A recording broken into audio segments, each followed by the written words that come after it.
I think I finally figured Trump out. I think I finally figured his algorithm out. Let me know if you agree or disagree. This is how Trump has been able to do what he's been able to do.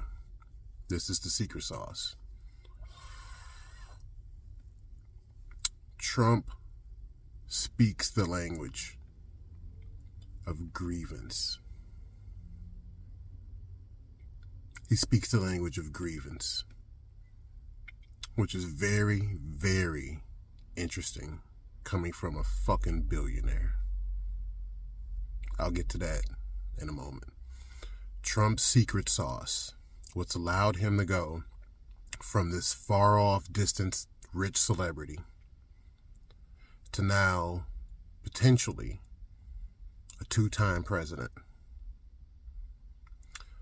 is that he speaks the language of grievance. And what's interesting is that this billionaire who's been privileged in an elite status his entire life has managed to connect grievance with regular, hardworking, God-fearing, country-loving, working class, poor, and some middle-class Americans. Now, let's think about the language of grievance, and let's think about how Trump uses it. Let's think about his very first statement. When he came down the escalator, his very first press conference when he's running for president, he talks about what? He essentially talks about how Mexico is shipping over its worst. It's shipping over criminals, gangsters, rapists, and some of them are good people. This is what he said. There's truth in that statement. And people who live in those border areas, they know this. Which is why when he spoke, they started to sprout like a plant that got sunlight or water. Because he was speaking what? Their language. And it's a language of grievance. What the fuck are we going to do about these people coming across the border here? What are we going to do about this rise in violence or this rise in dysfunction? I am trying to make this neither left nor right. I'm just trying to analyze, as I tend to do as a Sigma male. We love to fuck to analyze out of things. And even if I lean a little left or if I lean a little right on certain issues, I'm really trying to see both sides. I'm trying to hit that common denominator. This man, his whole public persona is not that he's elite. It's not that he's a billionaire. It's not that he's mated, and so far separated from everyone else. It's that he speaks the language of grievance. So when he speaks on the border, he's speaking the language of grievance, which many people along in those areas and along the border fully hear and understand. Let's look at something else Trump does. When he talks about issues as far as social issues, as far as, if someone kneels, that's an affront to this society. But the January 6th people, that was a peaceful protest. Now think about that. Someone kneeling, they need to be fired. They need to be deported. They need to have their $1 million contracts null and voided. But someone who enters the Capitol, whether peaceful or violently, they're not supposed to be in there. So they're in the wrong. They have actually legally broken the law. Someone kneeling is not breaking the law, but there should be consequences for someone kneeling. But the people who entered, I didn't say broke into, the people who entered January 6th, there shouldn't really be any consequences for them. You know why? Because those people had a grievance. And Donald Trump identified with that grievance. He didn't identify with Black Lives Matter. How in the fuck is Donald Trump going to identify with Black Lives Matter? Come on, that's way, way out of his orbit. That's beyond his capability. But the grievance of wanting to delay or stop the certification of the vote, That's a legitimate grievance. It's Donald Trump's grievance. It's the grievance of other people.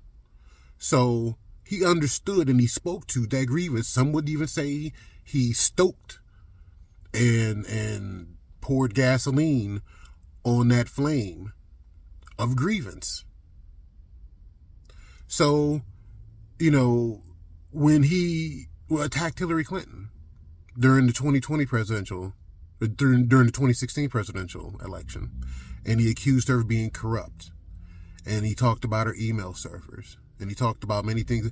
He wasn't speaking about his desire to know truth. He wasn't speaking about his desire for transparency. He was speaking to the various poor and working class and some middle class Americans who don't trust Hillary Clinton, who don't trust the American government, or who don't trust the Democrats. But it was speaking about a grievance. It wasn't about the fucking truth.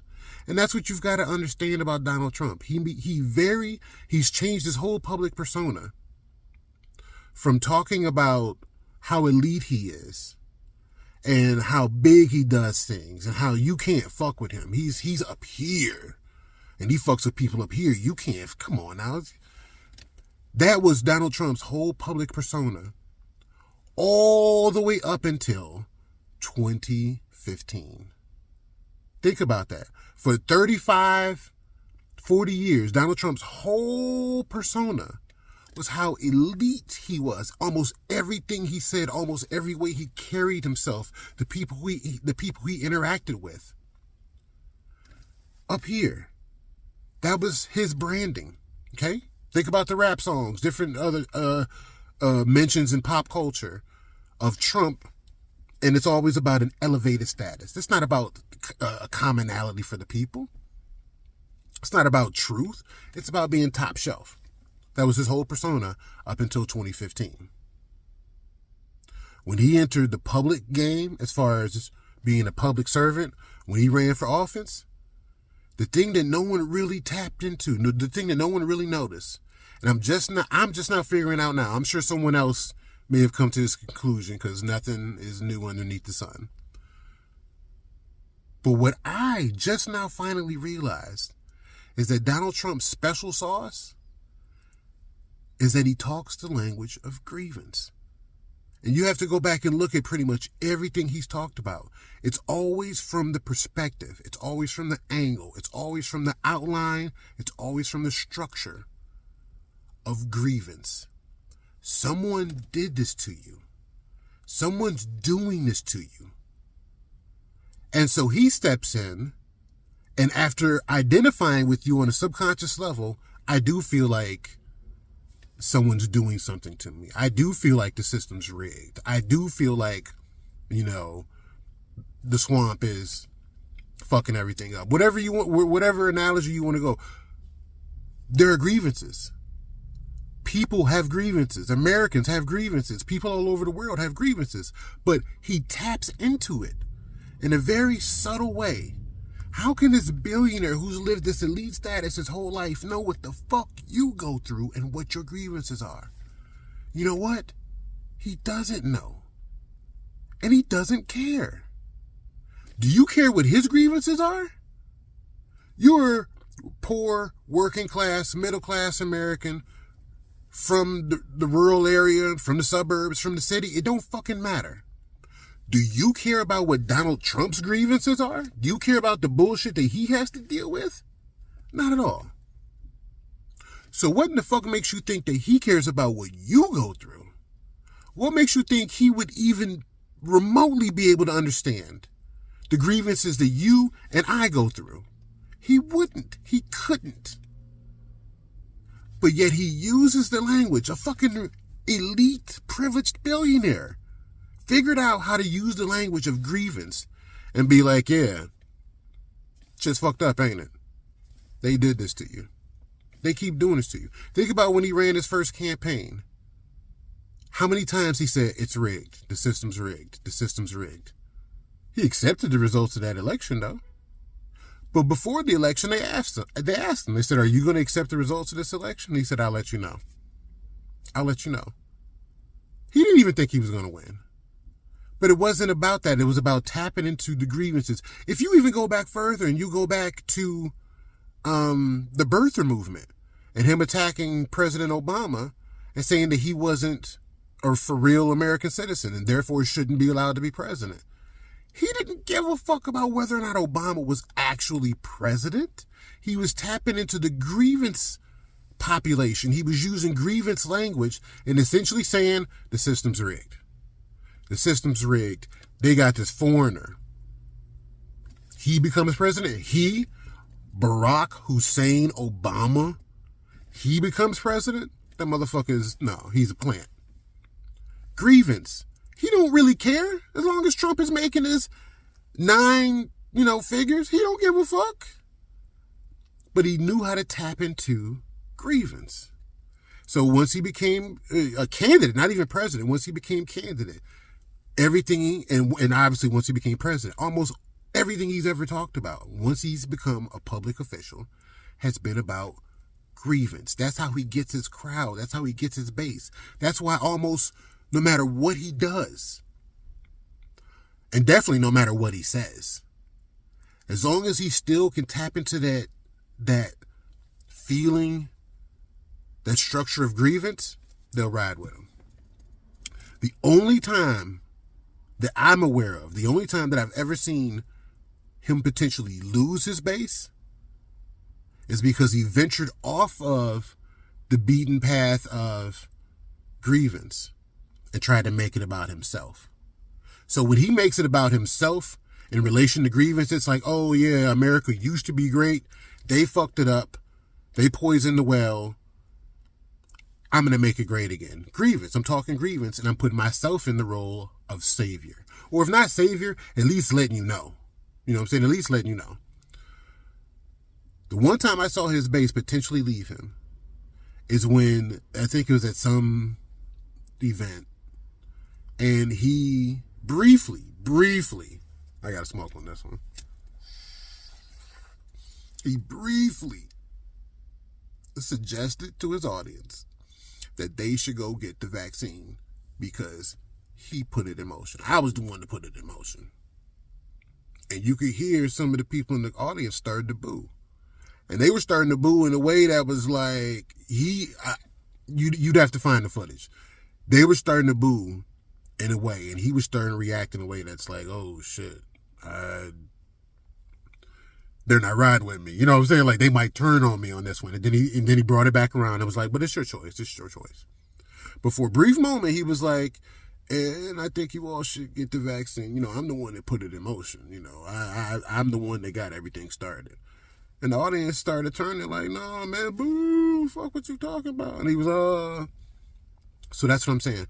When he can stay on the language of grievance, he's got his base. They won't leave him. Because think about this. I told you, I've been analyzing this shit. Hillary Clinton couldn't speak on grievance. I mean, she could as a woman. Women have grievances. Women are subjugated in society predominantly. Another discussion. So she could have spoke on that, but that's not the presidential tone of 2016. So Hillary Clinton was like, hey, I've got the possibility of shattering glass ceilings and becoming the first woman president. You know how fucking powerful that is for your daughters, for your sisters, for your nieces, for the men, for the boys to see a woman president? We need this. That's not grievance. Trump gets in there and is like, yeah, it's all fucked. It's all rigged. America used to be great. They fucked it up. I know. I remember. I'm the only one that can change it. He's not the only one that can change it, and he ain't changed shit. But what he has changed is he's changed the discussion.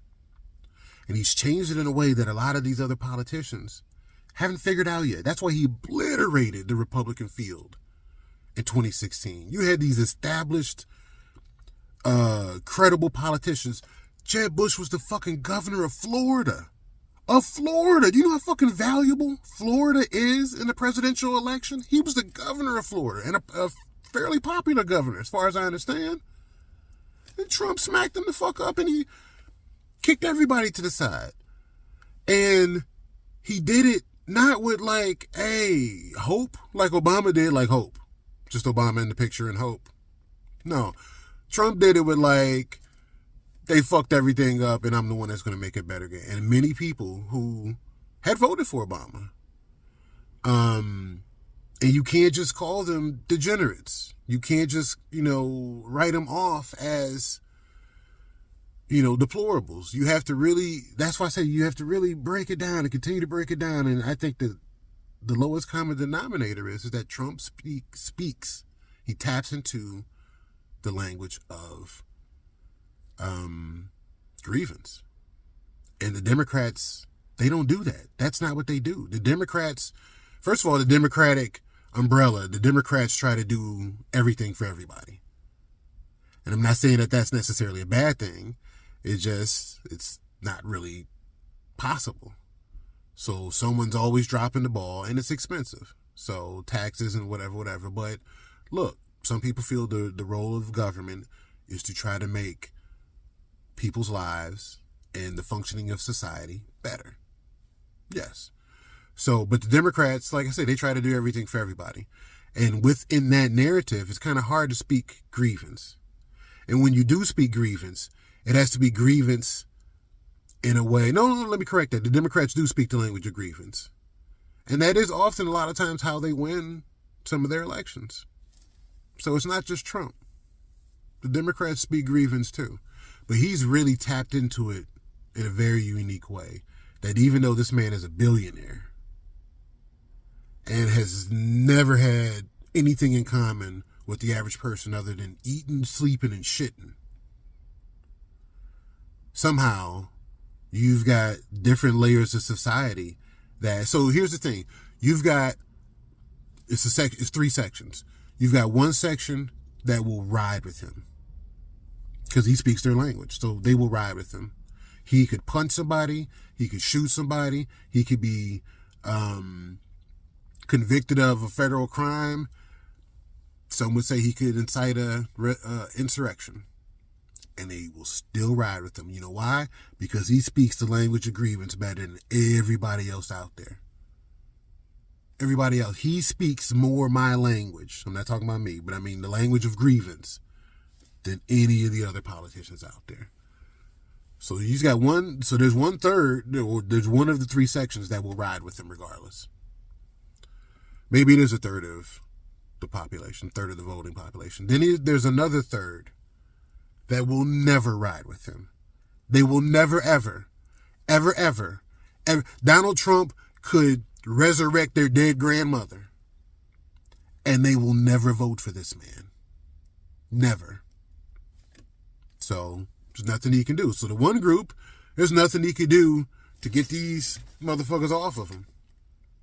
And the other group, they will never, ever dance with Donald Trump. And then there's a third group.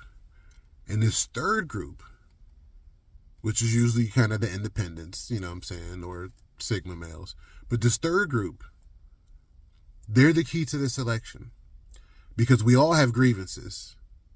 Rich, poor, black, white, city, country, north, south. We all have grievances. And the primaries, it's like bickering in your house. We can talk about how somebody didn't pick up their clothes and how somebody didn't take out the trash and how somebody lost the remote. That's in-house, and it can get nasty. But if you're going to try to build the neighborhood, if you're going to try to build the community, you can't just point fingers. At some point in time, people got to come together and try to make something happen. And that's the part of Donald Trump's language. He can't talk. He doesn't know that language. Donald Trump only knows he's elite status and can do anything, or, oh, it's fucked up. It's rigged for everybody. But here's the thing that I think many of his supporters fail to understand. The people who don't fuck with Trump definitely understand this. And many of the independents understand this. Yes, the system is rigged. Yes, it's capitalism. It's democracy. Like, you know, it's the best we got. But yes, there's some rigging going on. There's some fingers being pressed on the scale, no doubt. But who do you think is going to get the benefit of the system being rigged more? Donald Trump or you. You see what I'm saying? So it's kind of funny for a billionaire in elite status his whole life to be like, yeah, the system is rigged. It's fucked up and I'm the one that's going to change it. But hold up, homeboy. The system is rigged. But it's rigged in your favor. It's not rigged in our favor. So for you to be talking about the system is rigged, it's kind of like a man talking about sexual assault. It's like, oh yeah, no doubt, men have been sexually assaulted, no doubt. But that's probably like 8% of the cases. You can't really speak on it for the other 92%. You see what I'm saying? So for Donald Trump to talk about how the system is rigged and to speak that language of grievance, yes, many of his supporters, they know the system is rigged. They feel it. They live it. But he's not going to fix it because he benefits from it. He benefits from it more than you and I do. So it becomes about choice. And here's what's interesting.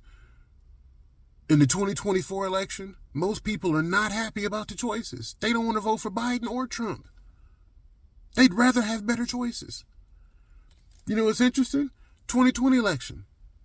Same thing. You know what's interesting? 2016 election. Same thing. Like, it's becoming a pattern that the people, the choices that Americans really want, we ain't getting.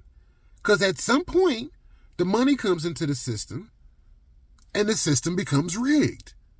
So for this person who benefits from it to then come to the American people and come to his supporter base and be like, yeah, it's fucked up and I'm going to change it. What incentive do you have to change it? Be for real.